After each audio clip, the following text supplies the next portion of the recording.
Saya sama Bang Faisal tuh lama banget berteman karena beliau adalah 3 tahun di atas saya yang di FEUI. Waktu beliau menjadi asisten dosen, saya kemudian masuk LPM bersama-sama atau dekat angkatannya.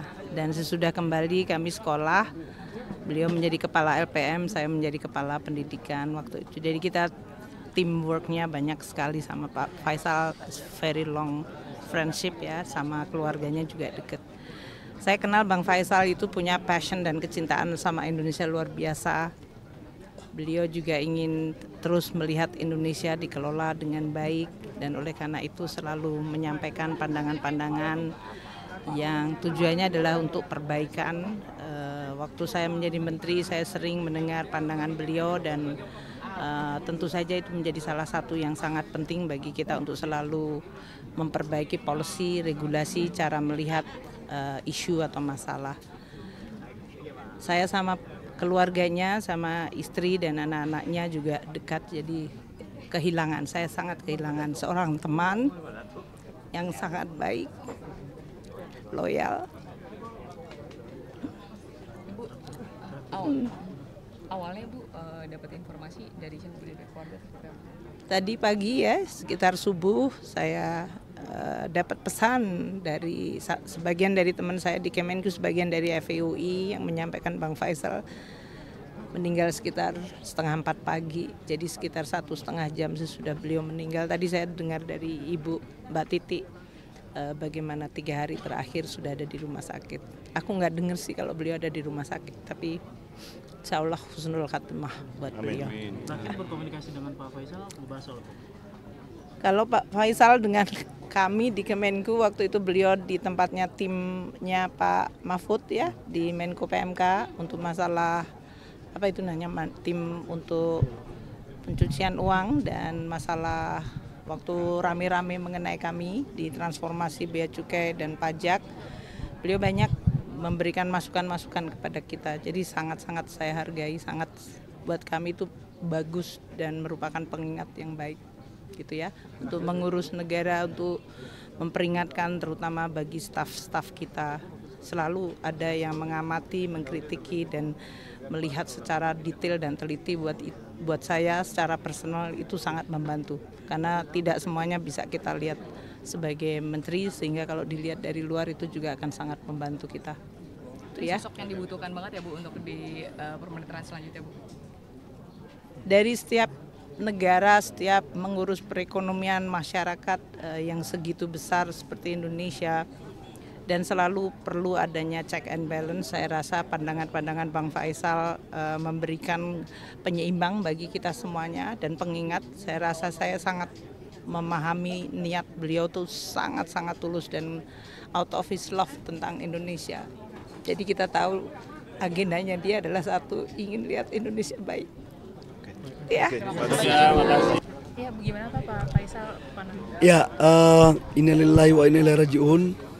Kita kehilangan salah satu tokoh bangsa, Bang Faisal Basri. Saya kenal beliau sebagai senior saya di HMI. Tahun 99 saya pernah mengajak Bang Faisal untuk mengisi seminar ekonomi di Irian Jaya waktu itu. Saya kebetulan ketua senat. Beliau sangat orang baik, humble, pikirannya sangat luar biasa, kritis, yang konstruktif. Dan saya pikir kita kehilangan tokoh ekonomi yang menurut saya cukup luar biasa. Ya, kita mendoakan Bang Faisal semoga diberikan pengampunan dari Allah Subhanahu wa taala dan seluruh amal ibadah yang diterima oleh Allah Subhanahu wa taala, dan semoga Allah Subhanahu wa taala menerima di sisi yang paling mulia. Dan kepada seluruh kerabat yang pernah ada hilaf kata apa segala macam, saya sebagai juniornya mohon untuk dimaafkan. Terima kasih. Pak Faisal Basri diperlukan untuk pemerintahan ke depan. Bang Faisal ini menurut saya satu tokoh yang mampu mengerem para pejabat seperti saya. Jadi pikiran-pikirannya itu sangat kritis, tapi sebagian pikirannya itu benar. Jadi kontrol sosialnya itu bagus. Saya nggak tahu siapa lagi setelah Bang Faisal yang berani lantang untuk ngomong. Tapi itu sebuah kebenaran dan saya sangat apresiasi. Dan itu dibutuhkan Pak di pemerintah Pak Sangat, Prabowo Gibran? sangat. Saya dalam berbagai diskusi dengan beliau, sekalipun kami berbeda, kami sangat saling menghargai. Apalagi Bang Faisal ini kan, ya boleh katakan salah satu guru saya lah dalam hal data. Sekalipun saya di challenge dengan data-data bagus, almarhum ini top deh. Ya. Pak Bahlil ada info Pak Jokowi akan datang? Belum tahu ya, belum tahu. Saya kebetulan baru tiba, jadi saya langsung ke jenguk melayat di almarhum. Baik, makasih banyak ya. Kenal semua, Faisal itu orang pintar, intelektual, khususnya bidang ekonomi, dan berani. Banyak orang pintar tapi tidak berani, banyak orang berani tidak pintar. Tapi beliau ini berani dan pintar, karena itu kita kehilangan sosok tokoh ekonomi yang seperti itu. Nah, dan konsisten menghadapi siapa saja. Menurut Bapak di pemerintahan Prabowo Gibran nanti diperlukan nggak sih Pak sosok seperti ini? Ya tentu di pemerintahan apa saja, di negara apa saja perlu ada sosok yang selalu mengingatkan dengan berani. Dan juga tapi harus dengan ilmiah, dasarnya belum ilmiah, konsekuen dengan data dan berani mengungkapkan akibatnya. Ya tidak banyak yang bisa begitu. Ya, itulah Pak Faisal Basri yang kita kehilangan pada hari ini.